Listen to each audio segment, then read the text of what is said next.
I am vengeance. I am the night. I am Batman. What's up, comic book fans? Picture this, right? Batman is caught like a beast in a sticky net, taking kicks to broken ribs, stabs to his cowl, and flames scorching his armor, while Black Mask laughs and declares that chaos is the only salvation for Gotham. Now, what if I told you that this issue 5 of Absolute Batman has a plot twist that will leave you questioning everything about justice and betrayal?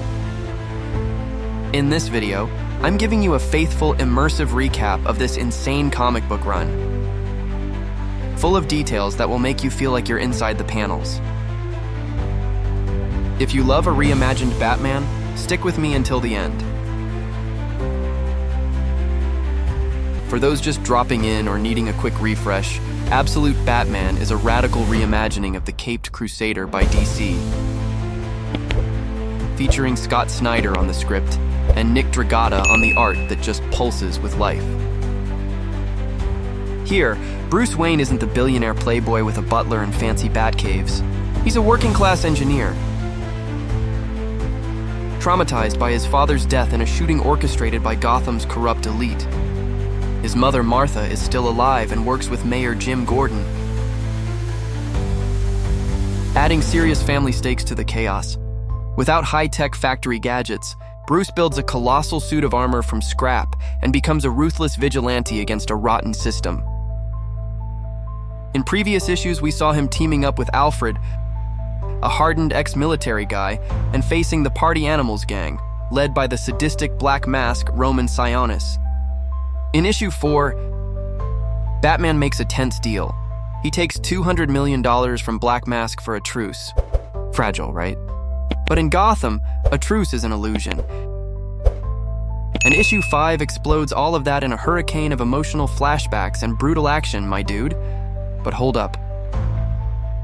What if a simple vaccine in his childhood was the trigger for all of this? Let's dive into the flashback that opens the issue and immediately grabs you by the throat.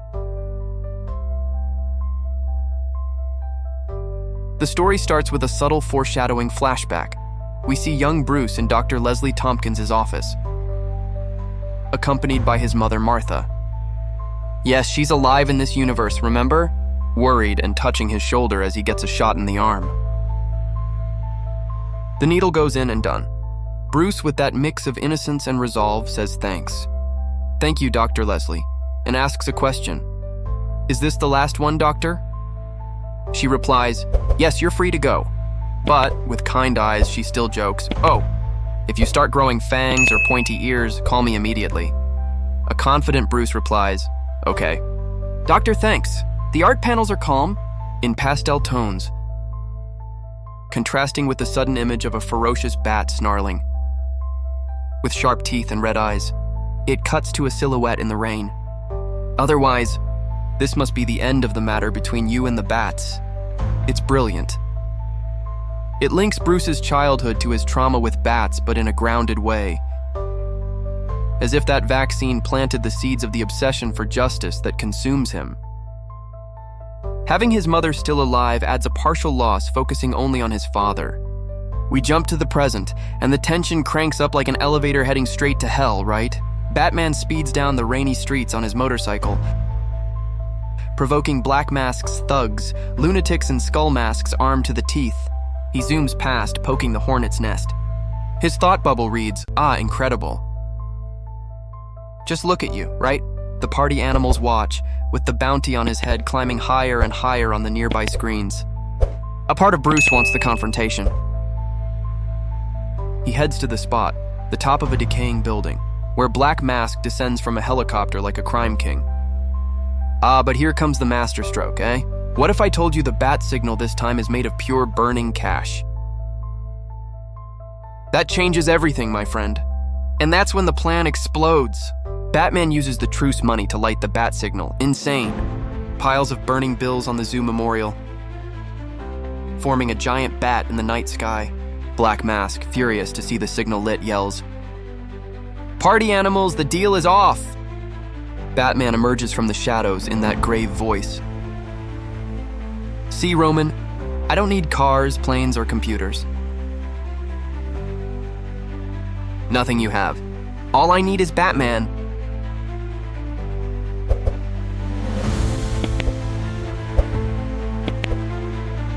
The fight erupts like an explosion of fury. Dragotta draws sequences that make you feel every collision. Batman charges like a colossus, shattering a thug's jaw with a thunderous uppercut. Blood flies, bones crack. He pierces another one's leg with a sharp blade from his modified cape. Precise kicks take down one more as he rolls and counters. Then comes Brute, the same thug whose hand Batman cut in the previous issue, grabbing him from behind like a mad bear. But Bruce activates the retractable spikes on his armor, stabbing the guy all over and leaving him stuck to his back while he keeps fighting, punching and dodging. Finally, he shakes off Brute, wraps his neck with his cape that extends like a lethal chain. Scorpion's "Get over here!" style from Mortal Kombat, yes, my friend, and slams him hard onto the ground. It's brutal, showing Batman as a machine of vengeance, but still human and vulnerable. Yeah, my friend, that fight with Brute is the adrenaline rush peak of this issue. What do you think? Are you digging it? If you are, leave a like to help your buddy out here. Let's keep the video going. But then, the number of enemies is too much. They launch sticky nets, trapping Batman. He realizes he's caught.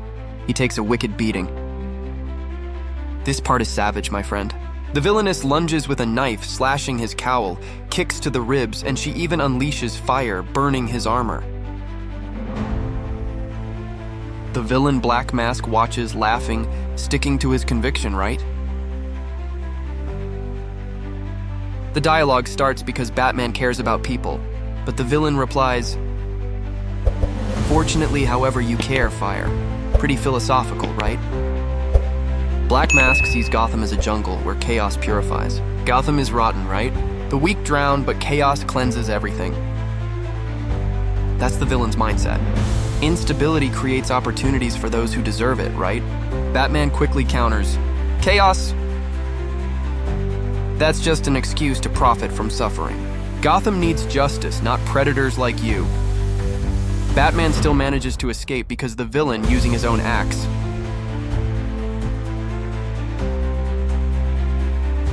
shoves him. He falls onto another rooftop, a parking garage. He crashes onto a car, but his cape opens like a parachute, right? Like it's alive. The police helicopter fires. He's on the crashed car. It explodes. All beaten up, he crawls toward the parking lot using his last bit of strength. Mayor Gordon's daughter, who works as a police officer in this issue, accidentally hits him with her car. His cowl falls off, revealing his face.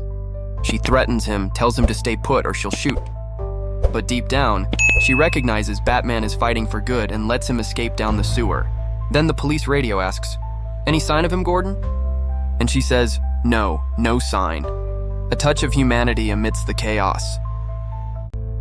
And now, my friend, imagine the hero you love so much being betrayed by an emblematic figure who, in this case, is Alfred, right? The one he made the deal with earlier.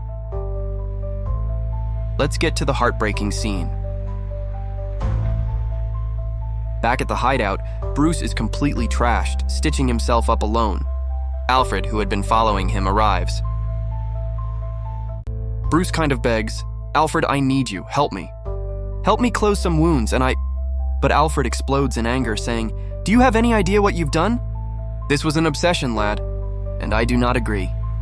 Goodbye." He turns his back, leaving Bruce alone. It's an emotional punch, right? Questioning if justice is worth the isolation. Meanwhile, Black Mask incites chaos, distributing guns and masks. Take what is yours. Gotham is reborn in fire. His monologue is pure villainy. He tells his origin on a pig farm, right? He grew up in poverty working in the pig slaughterhouse. He killed the animals with a bolt pistol. And when the pig relaxed and accepted death, it still had a final gasp of pleasure. In his speech, he equates this to humanity, saying that when you accept death, you still have your final gasps of pleasure. At that moment, Gordon and Martha discover crates of guns being released to the population, the unemployed, and immediately think, this is a civil war. But what about the ending, my friend? This issue plants seeds that are going to explode. Do you think Alfred comes back? Man, what a roller coaster, huh? Absolute Batman number 5 is pure tension, with adrenaline-fueled fights, sharp dialogue, and twists about inequality that echo classics like Watchmen. But Black Mask as the nihilistic villain is memorable, eh? If you read it, comment. Did Alfred's betrayal hurt you, or was the fight with Brute the peak? Like, subscribe to the channel to help your buddy out here. There'll be much more content. Maybe a top 10 Batman villains or an analysis of other comic books? Hit the bell. See you next time. Thanks, fam, because here is your comic book in 8 minutes. We're in this together!